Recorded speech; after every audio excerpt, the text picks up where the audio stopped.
Sebuah serangan drone FPV milik Rusia menghantam sekelompok tentara Ukraina yang tengah berkerumun di sekitar kendaraan militer mereka. Sebelum diserang, posisi-posisi tentara Ukraina diidentifikasi. Rekamannya diunggah di Telegram pada Selasa 25 Maret 2025.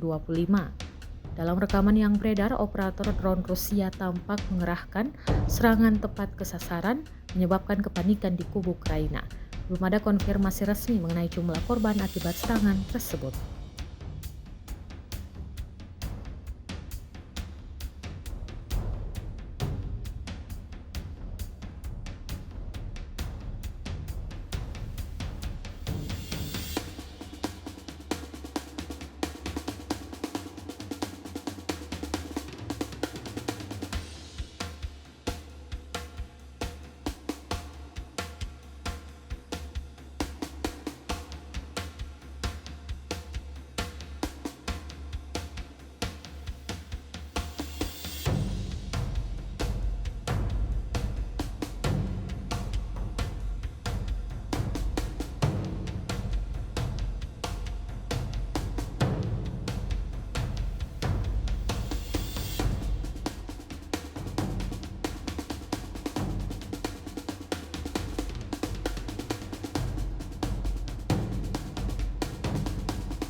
Download Tribun X sekarang, menghadirkan lokal menjadi Indonesia.